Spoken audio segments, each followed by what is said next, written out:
ouvert.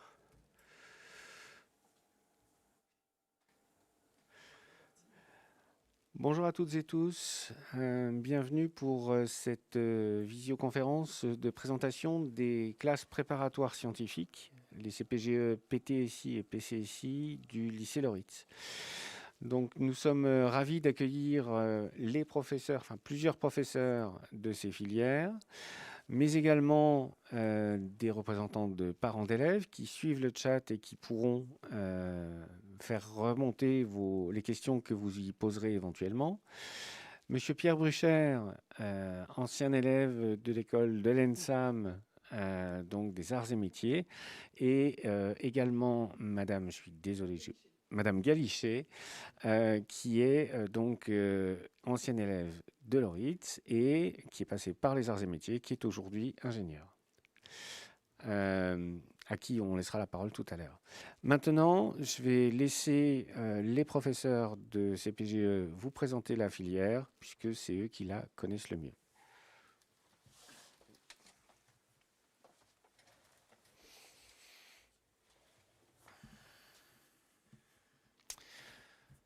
Bonjour à tous.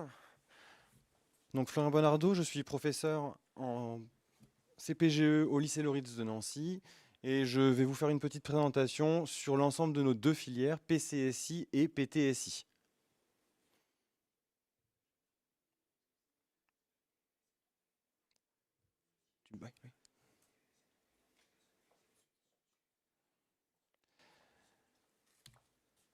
Alors, nos deux filières PCSI et PTSI sont accessibles depuis un baccalauréat général avec admission sur dossier pour intégrer une de nos deux premières années.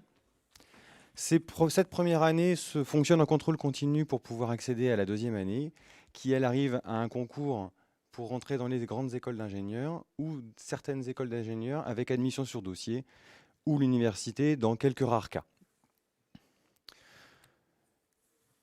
Le but des classes préparatoires est d'accéder à un très grand nombre d'écoles d'ingénieurs possibles.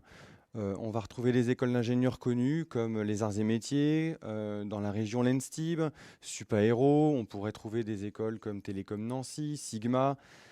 Donc un nombre très important d'écoles d'ingénieurs qui fait la force des CPGE. On compare souvent les CPGE aux prépas intégrés. Il est important de remarquer que toutes les prépas intégrées sont accessibles après CPGE. Et donc, qu'il est intéressant de passer par cette filière-là pour pouvoir rentrer dans les écoles d'ingénieurs. On reverra tout à l'heure un petit peu le détail de ces écoles et l'intérêt de passer par chez nous au niveau des débouchés. Je ferai remarquer, avec la situation actuelle au niveau sanitaire, que nous sommes une des rares formations du supérieur à travailler en présentiel cette année et qu'il y a des chances qu'on puisse continuer sans trop de problèmes à travailler comme ça l'année prochaine, même si on est toujours dans un cas un petit peu comme celui de cette année. Je suis en terminale cette année, je suis donc en baccalauréat général. Il existe 4 filières de première année, donc PTSI, PCSI, MPSI, MP2I. Je vais détailler un petit peu les sigles. PTSI, physique, technologie, sciences de l'ingénieur. PCSI, physique, chimie, sciences de l'ingénieur. MPSI, maths, physique, sciences de l'ingénieur. Et MP2I, maths, physique, informatique et ingénierie. Donc la MP2I est une nouvelle filière qui est apparue et qui va apparaître à la rentrée prochaine et qui est disponible dans la région uniquement à Reims et à Strasbourg. Pour nos deux filières PTSI, PCSI, la PTSI alimente principalement la filière PT, la PCSI alimente principalement la filière PSI au niveau de notre lycée, avec quelques cas qui peuvent se diriger de la PTSI vers la PSI, ou de la PCSI vers la PC. Sachant que nous avons un partenariat avec le lycée Poincaré qui permet d'avoir des élèves de MPSI qui viendraient chez nous en PSI et des élèves de chez nous en PCSI qui pourraient aller en PC à Poincaré. Mais ce n'est pas le fonctionnement logique du recrutement en PCSI. Le but du jeu étant vraiment d'aller vers la PSI et de garder cet esprit de promo entre la première année et la deuxième année. Le choix des spécialités est important cette année pour vous qui allez passer, qui allez rentrer dans le nouveau cursus du supérieur. Pour rentrer en prépa, il est très, très, très fortement recommandé d'avoir suivi les mathématiques en spécialité. Donc, pour nous, elle est considérée comme obligatoire. Ensuite, la possibilité d'une deuxième spécialité qui serait soit sciences de l'ingénieur, soit physique-chimie. Et nous étudierons les autres dossiers qui auraient pu faire NSI et sciences et vie de la Terre pour les très bons dossiers, parce que les prérequis en sciences de l'ingénieur ou en physique sont nécessaires pour pouvoir réussir en classe préparatoire. On recommande aussi Math Expert. Ce n'est pas quelque chose qui sera utile par rapport au recrutement. Ça sera plus un socle pratique, on va dire, pour pouvoir avancer pendant vos années de prépa. On insiste sur le fait que tous les dossiers seront examinés et que de ne pas hésiter à postuler et de nous laisser choisir si oui ou non on vous prendra. Ne vous limitez pas dans vos choix et tentez la prépa, ça vaut le coup. Au niveau des horaires hebdomadaires pour chaque filière, sur la PTSI, PCSI, on retrouve des horaires assez semblables.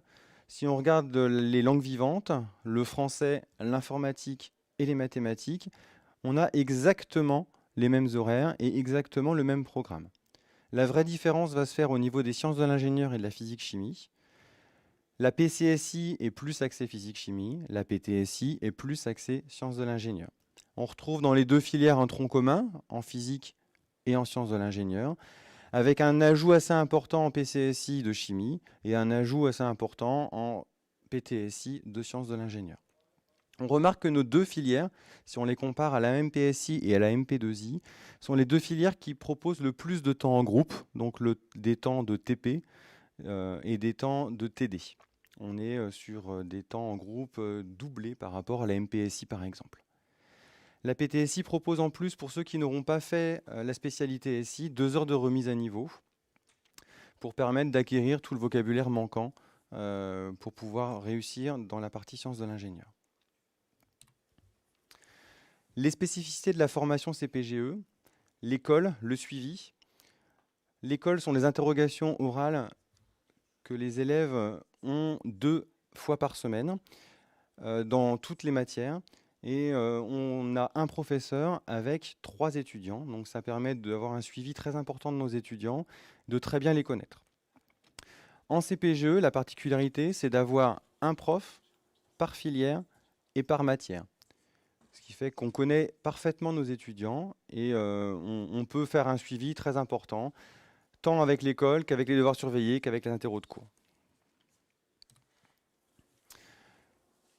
Dans la formation, nous avons les TIPE, les travaux d'initiative personnelle encadrés. C'est un temps de projet qui se déroule sur le 2e semestre de la première année et sur les 2 semestres de la 2e année, pendant lequel l'étudiant doit être capable de faire une modélisation, une expérimentation, une analyse. Ce qui est important au lycée Loritz, c'est qu'on a énormément de matériel. On a des salles de TP de physique qui sont dédiées au CPGE, donc dans lesquelles les étudiants peuvent travailler de manière régulière et avancer leurs projets. Et on dispose d'un plateau technique assez important au niveau réalisation, avec par exemple des machines de découpe laser, avec de l'impression 3D et avec des parcs informatiques assez importants, tant en logiciel de simulation qu'en logiciel de conception. Donc ça permet à nos étudiants d'arriver à faire des travaux de qualité et d'avoir des notes au niveau de cette épreuve de TIPE qui sont très très bonnes. Le cadre de vie au niveau de Nancy, alors le lycée dispose de clubs, club musique, club manga, différents clubs de sport. Nous disposons d'un internat qui peut permettre à certains étudiants de rester au lycée la semaine. Le centre de Nancy est pas loin, à pied, on y est en moins de 10 minutes. Et tout près du lycée, quand ça réouvrira, nous avons une zone de loisirs avec cinéma, bowling, restaurant, etc. Donc on est dans un environnement qui est plutôt agréable pour des étudiants. On essaye de faire que nos classes aient un esprit de corps.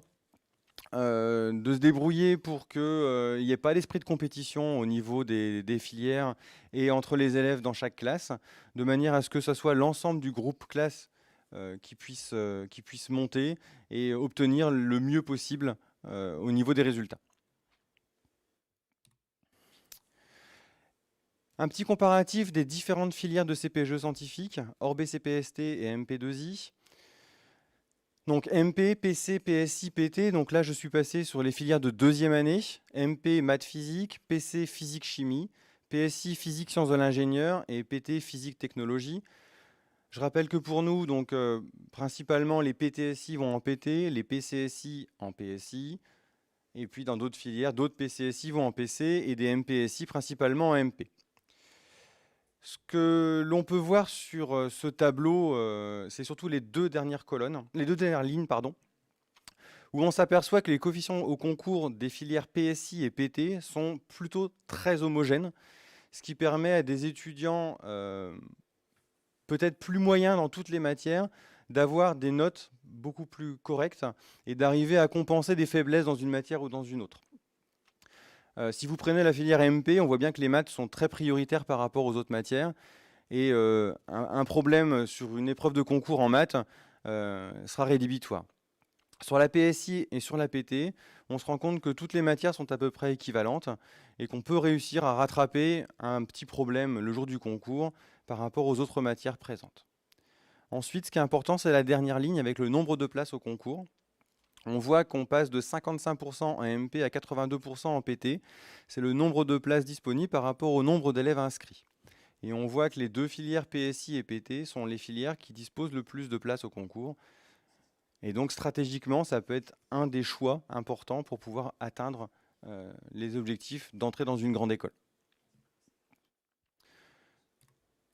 Voici les résultats donc, de la classe de PT étoile sur un lissage sur 5 ans. On se rend compte qu'on a une grosse part des étudiants qui rentrent sur le concours commun arts et métiers, ce qui est logique, puisque l'ENSAM propose aux alentours d'un quart de place par rapport au nombre d'élèves, ce qui fait qu'on a chez nous entre un quart et la moitié de nos élèves qui rentrent tous les ans dans les arts et métiers. Et ensuite, on va retrouver des écoles comme l'École normale supérieure de Paris-Saclay, le concours central Supélec, le concours Mines Télécom, et puis le concours commun INP. Sur ce trois quarts de graphique, si je ne regarde pas la partie grise, on est globalement sur des écoles qui sont mieux classées que des écoles à prépa intégrée. Certaines se trouvent aux alentours de la partie bleue, mais pour les autres, on est sur des écoles mieux classées. Ce qui fait, à nouveau, qu'il est très intéressant de rentrer dans les écoles par les prépas. Et de toute façon, à la fin de la prépa, vous pourrez rentrer dans des écoles qui disposent de prépa intégrée, ça ne pose pas de souci. Résultat de la PSI étoile. Alors, les classes étoilées sont les classes qui permettent de garder les meilleurs élèves. Donc, sur nos deux classes de PCSI de première année, on va faire un tri. En schématisant, on va prendre les 50% meilleurs de chaque classe qui vont aller en PSI étoile et on va prendre les 50% moins bons qui vont aller en PSI. Et en fonction du niveau des élèves, on va les préparer de manière différente au concours possible. Les meilleurs vont viser les plus grandes écoles, Polytechnique, Minpon, Centrale Supélec et concours commun INP. Et puis les un petit peu moins bons vont viser des écoles plus au niveau du concours commun INP. Donc en PSI étoile, on va retrouver un nombre d'étudiants importants qui intègrent le concours commun INP, les Supélec, les Mines Télécom et l'école Polytechnique, avec des résultats qui sont très très satisfaisants. Sur la PSI, on retrouve un nombre important d'étudiants qui vont rentrer sur la partie concours commun INP, quelques étudiants qui vont rentrer sur Centrale Supélec et Minpon Télécom, et puis après, le reste des étudiants va rentrer dans des écoles un petit peu moins prestigieuses ou sur dossier. Voilà, j'en ai fini avec la présentation de la partie classe préparatoire. Je laisse la parole à Monsieur Brocher pour présenter un petit peu le partenariat Arts et Métiers Loritz.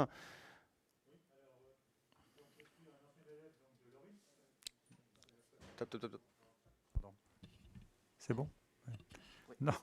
Donc je suis un ancien élève du lycée Loritz, de prépa Loritz. Enfin bon, c'était en 1963, donc c'était pas hier, mais bon, Et donc, j'ai fait les arts et métiers et ensuite toute ma carrière donc d'ingénieur à Saint-Gobain-Pont-à-Mousson et Saint-Gobain.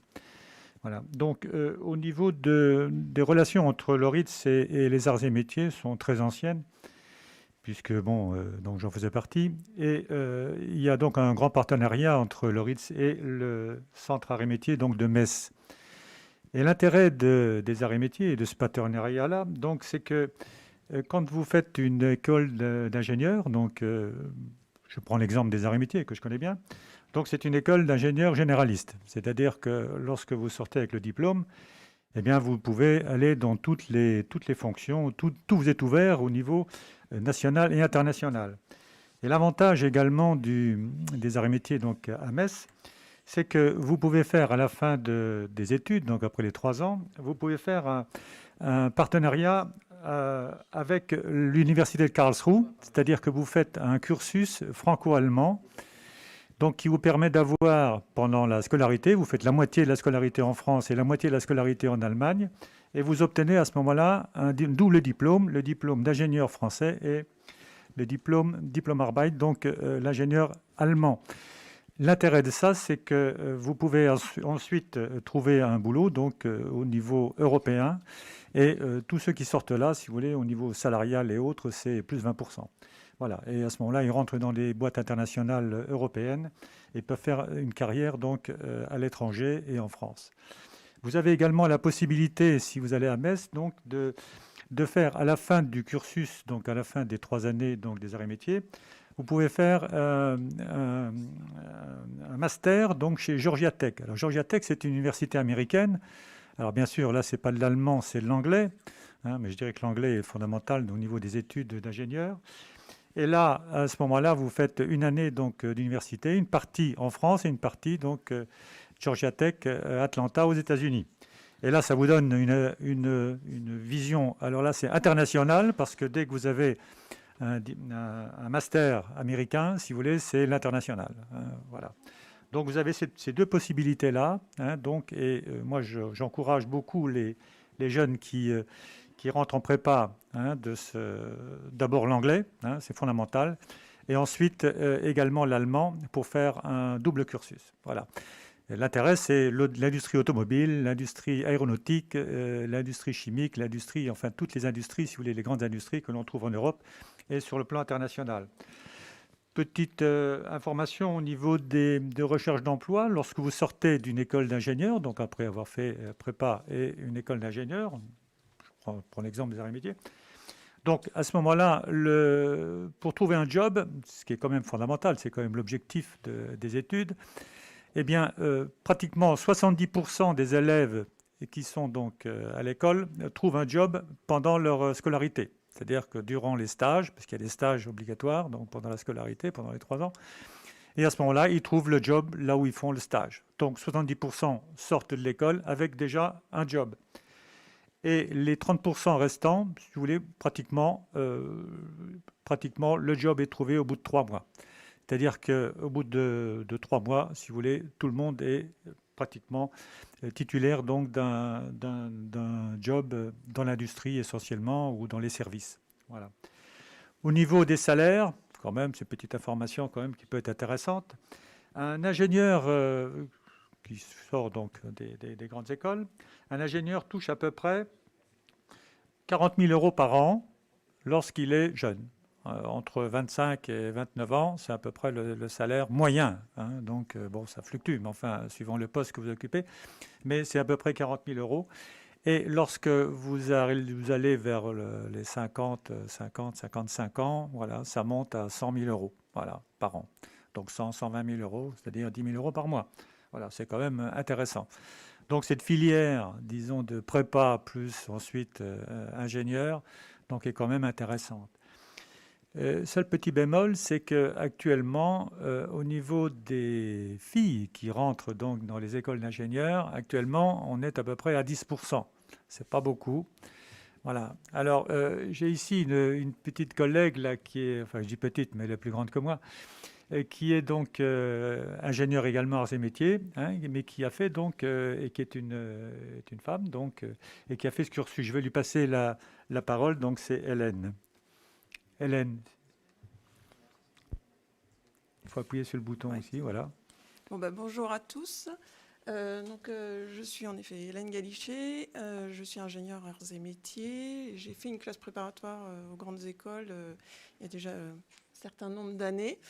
Comme il a été dit, les classes préparatoires permettent d'accéder à un très large choix d'écoles d'ingénieurs et derrière surtout un très très large choix de métiers, quoi.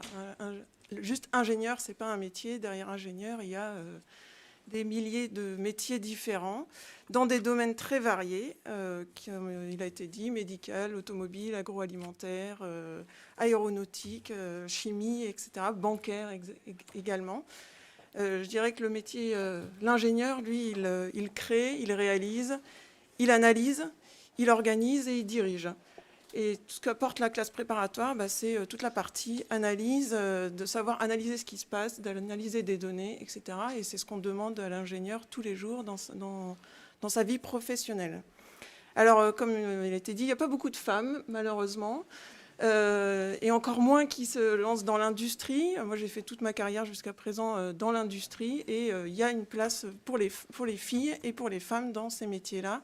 On a toute notre place parmi ces hommes, on va dire. Donc on apporte aussi une vision un petit peu différente et on fait des expériences très riches professionnellement. Donc j'encourage les demoiselles qui n'oseraient pas se lancer dans une classe préparatoire en se disant ça va être trop compliqué et une école d'ingénieur ça va être trop compliqué. Non, c'est pas si compliqué que ça et on a... Vraiment, il y a de très bons dossiers qui méritent de passer par les classes préparatoires et puis par la suite par les écoles d'ingénieurs. Je passe la parole au professeur peut-être.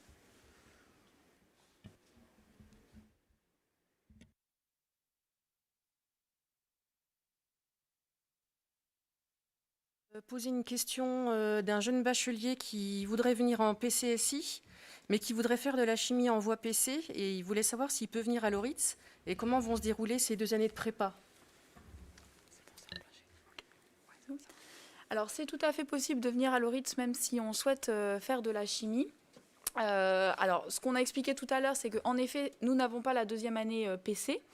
Donc, ce qui se passe, c'est qu'à la moitié de l'année, on choisit entre une option PC et une option PSI. Nous avons l'option PC en première année.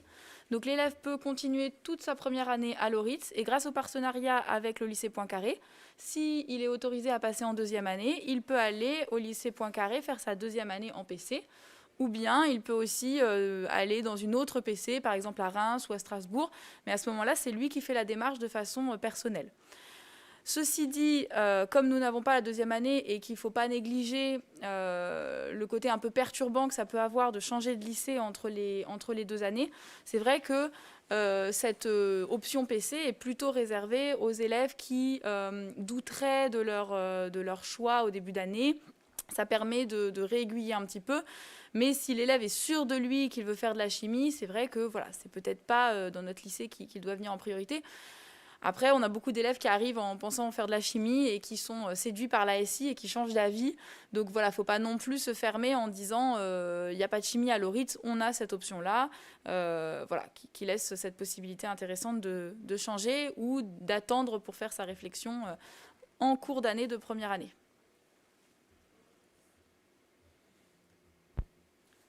Une autre question, donc en PTSI, vous avez dit tout à l'heure qu'il y avait une remise à niveau en SI. Et donc, des personnes aimeraient savoir si d'autres remises à niveau sont prévues au vu des différences d'options des terminales. Alors pour l'instant, le nouveau programme ne nous a pas encore donné de créneau là-dessus. Donc au vu des programmes officiels, on ne le sait pas encore. Après, on a tout à fait conscience que ça va créer de l'hétérogénéité dans nos classes et on va s'y préparer. Il y a plein de possibilités au niveau pédagogique. En particulier, on a parlé des heures de colle, qui sont des moments où c'est un temps assez privilégié de travail avec un professeur en petit groupe.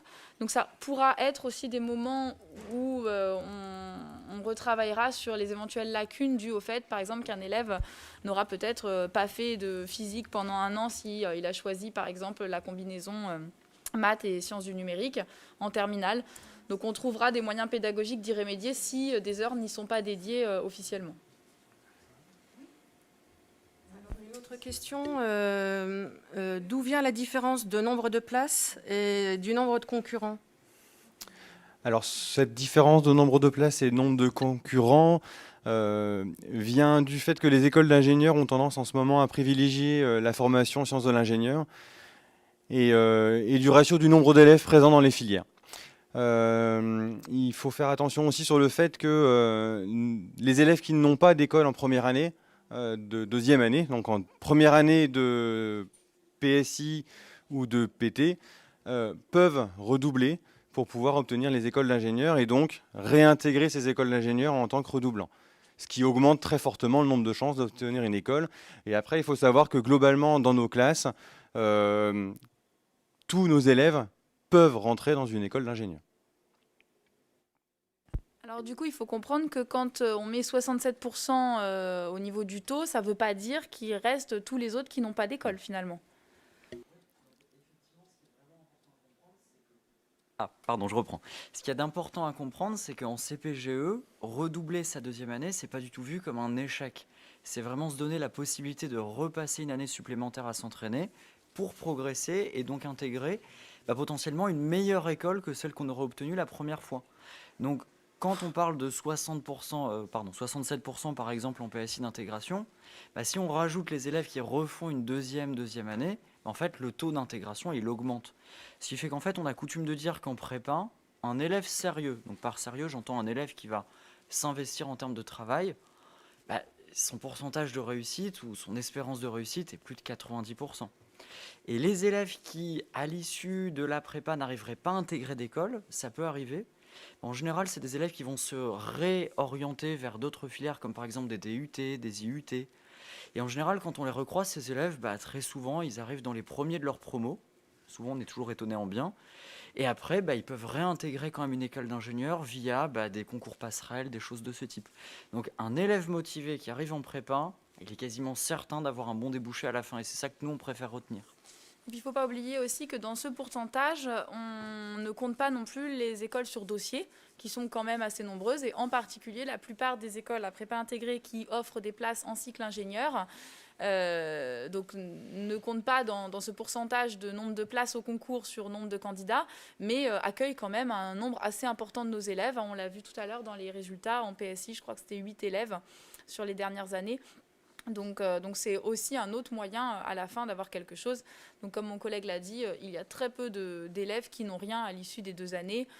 Pour ainsi dire, en fait, aucun élève qui n'a rien à la fin des 2 années. Alors une dernière question qui concerne plus les loisirs. Y a-t-il une salle de musique au lycée? Ah oui, il y a une salle de musique avec un piano qui est accessible également pour les élèves qui souhaitent avoir un moment de loisir.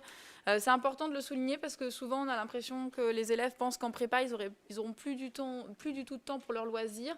Nous on conseille quand même de garder une activité par semaine.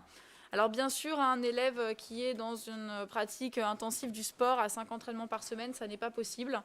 Mais continuer à pratiquer du sport 2 heures par semaine, soit au lycée sur le créneau proposé, soit de façon personnelle quand évidemment tout ça sera de nouveau possible. C'est important et de même la pratique de la musique est tout à fait encouragée pour avoir un sas de décompression et travailler de façon plus sereine. Merci.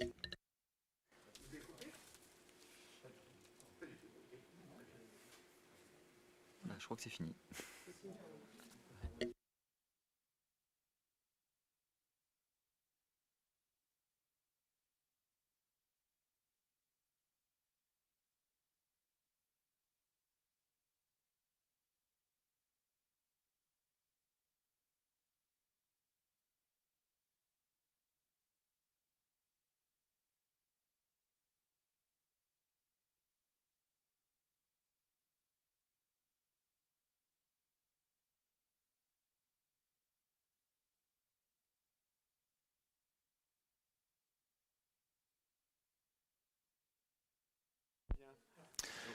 Donc on va pouvoir terminer cette première partie de matinée sur la partie CPGE.